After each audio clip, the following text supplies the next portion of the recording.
കിറ്റക്സ് കമ്പനിയുടെ എല്ലാ പ്രവർത്തനങ്ങളും സുതാര്യവും നിയമാനുസൃതവുമെന്ന് MD സാബു എം ജേക്കബ്. കഴിഞ്ഞ 5 വർഷത്തെ ബാലൻസ് ഷീറ്റ്, വിദേശത്തേക്ക് അയച്ച രേഖകൾ എന്നിവ ചോദിച്ച് ED നോട്ടീസ് നൽകിയിരുന്നു. എന്നാൽ ഇതുവരെ ED ഹാജരാകാൻ ആവശ്യപ്പെട്ടിട്ടില്ല. തനിക്കെതിരെ വ്യാജ വാർത്തകൾ നൽകിയ ചാനലിനെതിരെ ടെലികാസ്റ്റ് മന്ത്രാലയത്തിന് പരാതി നൽകുമെന്നും സാബു എം ജേക്കബ് പറഞ്ഞു. ചില ഡോക്യുമെന്റ്സ് ആവശ്യപ്പെട്ടുകൊണ്ട് ഒരു നോട്ടീസ് ഇഷ്യൂ ചെയ്തിട്ടുണ്ട്. ED ആവശ്യപ്പെട്ടതനുസരിച്ച് എല്ലാ ഡോക്യുമെന്റുകളും റെക്കോർഡ് സഹിതം അവർക്ക് ആവശ്യപ്പെട്ട ഡോക്യുമെന്റ്സ് പൂർണ്ണമായിട്ടും കൊടുത്തു. $1 പോലും കിട്ടായികയില്ല. ഇതുവരെ ഒരു നിയമലംഘനത്തിന്, ഒരു സാമ്പത്തിക തിരിമറിക്ക് ഒരു പെനാൽറ്റിയോ ഒരു നടപടിയോ ഇതുവരെ ഈ കമ്പനിയുടെ മേലെ ഉണ്ടായിട്ടില്ല. 3 തവണ എന്നോട് ഹാജരാകാൻ പറഞ്ഞു.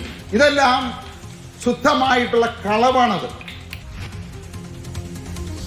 സ്നേഹമോൾ നൈനാൻ വിവരങ്ങളുമായി ചേരുകയാണ്. സ്നേഹ, ഇതിപ്പോൾ വാർത്ത നൽകിയതാണോ പ്രശ്നം? നിലവിൽ സാബു എം ജേക്കബ് 2020 NDAയിലേക്ക് ചേർന്നത്, അതിന് പിന്നിൽ ഈ നോട്ടീസ് വന്നതിന് പിന്നാലെ എന്നുള്ളതാണ് മറ്റു രാഷ്ട്രീയ പാർട്ടികൾ ഉന്നയിക്കുന്ന പ്രധാന ആരോപണം എന്ന് പറയുന്നത്. അതിൽ അദ്ദേഹം നൽകുന്ന മറുപടി എന്താണ്? നോട്ടീസ് കിട്ടിയിട്ടുണ്ട് എന്ന് പറയുന്നു, പക്ഷേ ഹാജരാകാൻ ആവശ്യപ്പെട്ടിട്ടില്ല എന്ന് പറഞ്ഞു വെക്കുകയും ചെയ്യുന്നുണ്ട്. ഇപ്പോൾ അദ്ദേഹം മുഴുവൻ മാധ്യമങ്ങൾക്ക് മുകളിലേക്കാണോ ഈ പഴി മുഴുവൻ ചാരുന്നത്? അക്ഷയ എൻഫോഴ്സ്മെന്റ് ഡയറക്ടറേറ്റ് നോട്ടീസ് അയച്ചതുമായി ബന്ധപ്പെട്ട് കിറ്റക്സ് കമ്പനിക്കെതിരെ വരുന്ന വാർത്തകൾ വ്യാജമാണ് എന്ന് തന്നെയാണ് കിറ്റക്സ് ഗ്രൂപ്പിന്റെ MD സാബു എം ജേക്കബ് പറയുന്നത്. തനിക്ക് ED നോട്ടീസ് ലഭിച്ചു എന്നത് ശരിയാണ്. അത് ഈ കേന്ദ്ര സർക്കാർ വിദേശ വിനിമയ ഇടപാടുകൾ കൂടുതൽ സുതാര്യമാക്കുന്നതിന്റെ ഭാഗമായാണ് ഈ നോട്ടീസ് ലഭിച്ചത്. തനിക്ക് മാത്രമല്ല ആ നോട്ടീസ് ലഭിച്ചത്.